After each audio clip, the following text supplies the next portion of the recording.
ശ്രീരാധാകൃപാകടാക്ഷസ്തോത്രത്തിന്റെ കർത്തൃത്വം ഭഗവാൻ ശിവനാണെന്നത് തത്വശാസ്ത്രപരമായി അത്യന്തം പ്രാധാന്യമുള്ളതാണ്. ഗൗഡീയ വൈഷ്ണവ സമ്പ്രദായത്തിൽ ശിവൻ സ്വതന്ത്രദേവനല്ല. വൈഷ്ണവാനാം യഥാ ശംഭുഃ, ഏറ്റവും മഹാനായ വൈഷ്ണവൻ എന്ന നിലയിലാണ് അദ്ദേഹത്തെ ആദരിക്കുന്നത്.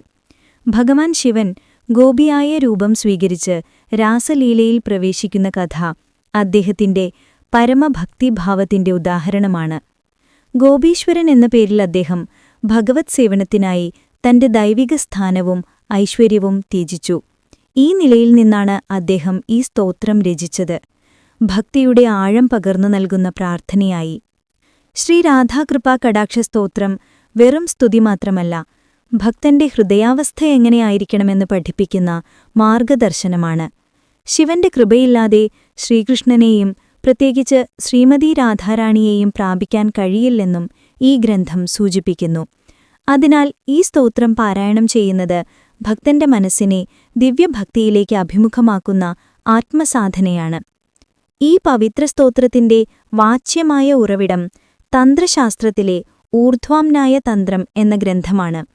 ഈ സ്തോത്രം ശാസ്ത്രപരമായി ഭഗവാൻ ശിവനും അദ്ദേഹത്തിന്റെ നിത്യപത്നിയായ പാർവതീദേവിയുമായുള്ള ദിവ്യസംഭാഷണത്തിന്റെ പശ്ചാത്തലത്തിലാണ് പ്രതിപാദിതമായിരിക്കുന്നത്.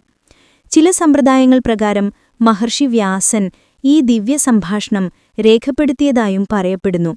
അതിലൂടെ ഇതിനു കൂടുതൽ വിശ്വാസ്യതയും ആത്മീയ പ്രാധാന്യവും ലഭിക്കുന്നു.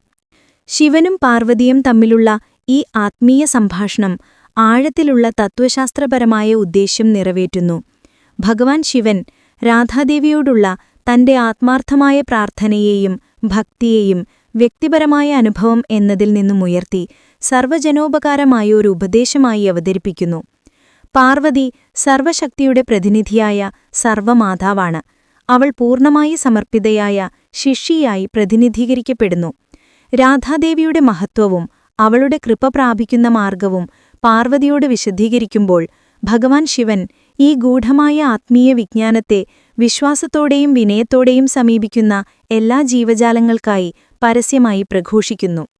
പാർവതി സർവശക്തിയുടെ പ്രതിനിധിയായതിനാൽ അവളെ ശിവൻ ഭക്തിയായി ശിഷ്യയായി അഭിസംബോധന ചെയ്യുന്നത് എല്ലാ ആത്മാക്കളോടുമുള്ള ഉപദേശമായി മാറുന്നു.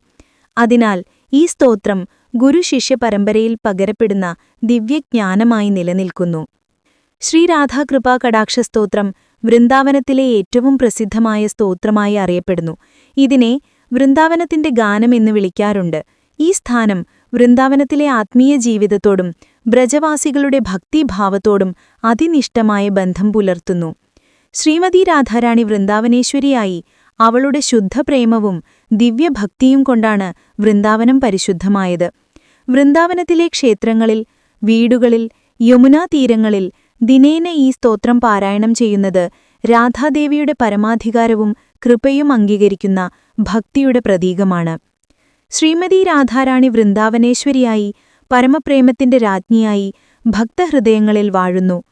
ആ ദേശത്തിലെ ഭക്തന്മാരും തീർത്ഥാടകളും ദിനേന ഈ സ്തോത്രം പാരായണം ചെയ്ത് രാധയുടെ കൃപാപ്രാപ്തിക്കായി പ്രാർത്ഥിക്കുന്നു, വൃന്ദാവനത്തിന്റെ ആത്മസ്പന്ദനമായി.